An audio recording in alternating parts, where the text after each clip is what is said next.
Alright, so I just stopping here in the middle of my delivering to get a couple thoughts off my head, because I had this on my mind. I wanted to make a video about it, so I'm just going to stop and do it now while it's fresh in the stewer. So this one's about the morality and efficacy of the Santa Claus narrative. What I mean by that is I was thinking about when the concept of atheism was first introduced to me and how I responded to that. And that started a whole train of thoughts down that avenue, or in that direction rather. And so what I realized, and I've talked about this before, about how the lie of Santa Claus conditions your mind to view the world as a deceptive place. And maybe there are others as well that are similar in the nature as to the Santa Claus narrative, but that's a big one.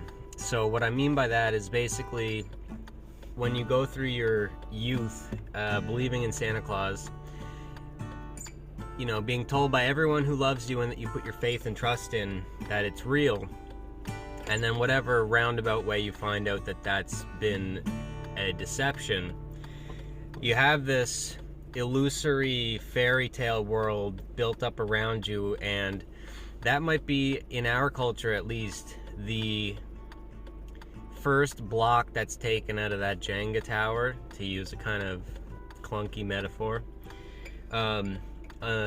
leading to its ultimate collapse in, you know, your faith in sort of the magic nature of the world.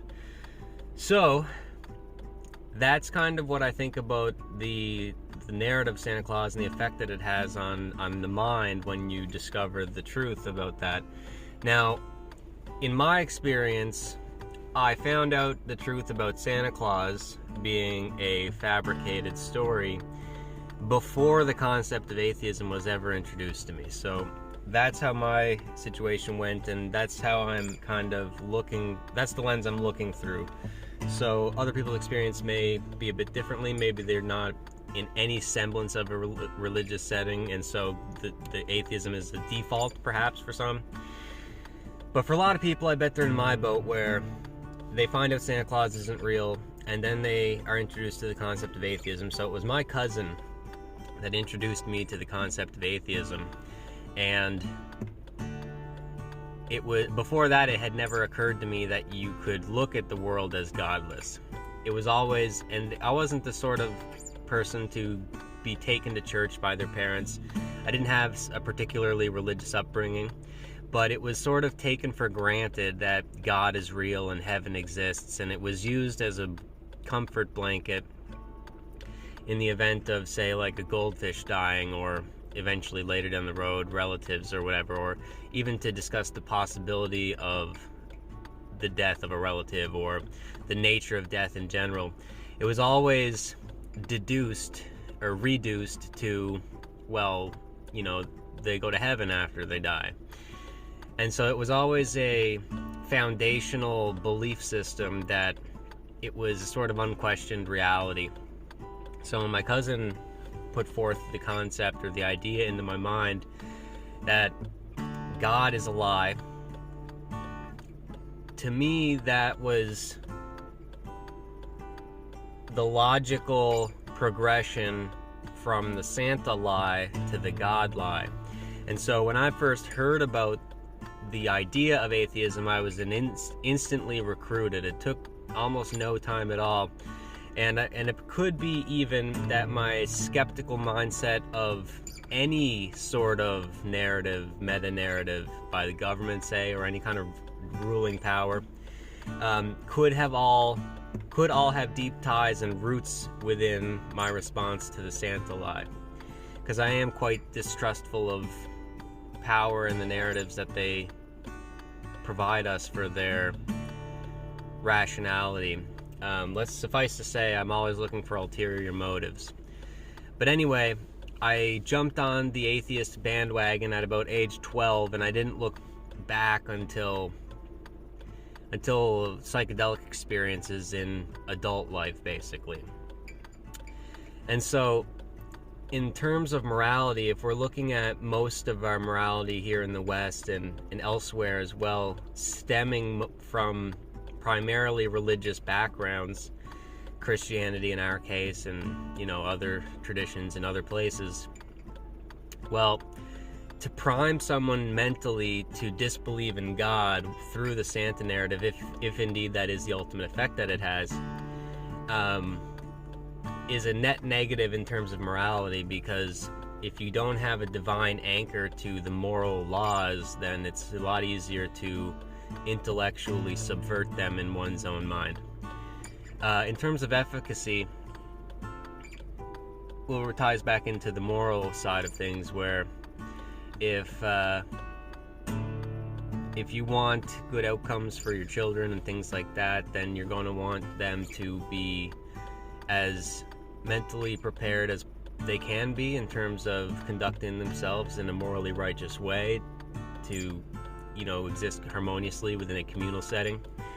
And again, to untie morality from divinity is, I think, also a net negative in terms of the efficacy of raising children. And so this leads into the ultimate question around the whole idea is, should we not tell the Santa lie to children? Now, you can look at this both ways. On the one hand, it's a trope in sitcoms and things like that, where whoever's going to reveal to the child that Santa's not real is a bad guy, right? Is depicted as being a Grinch or a Scrooge, and is the butt of the joke, and is kind of the... It's suffice to say, it's culturally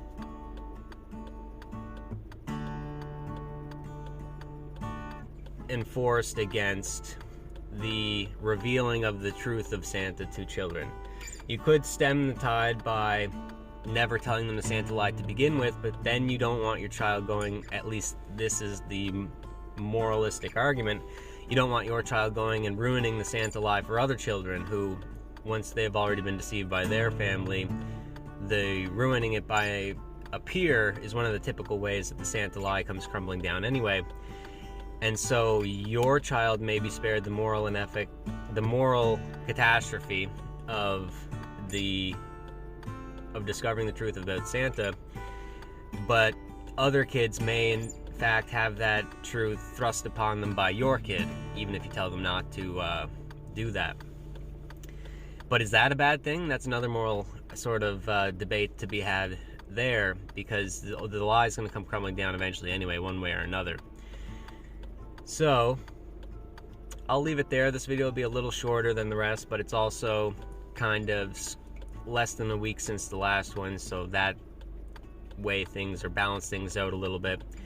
I'm going to try to do videos more often. Whenever an idea like this strikes me, I'm going to try and get it logged and put up.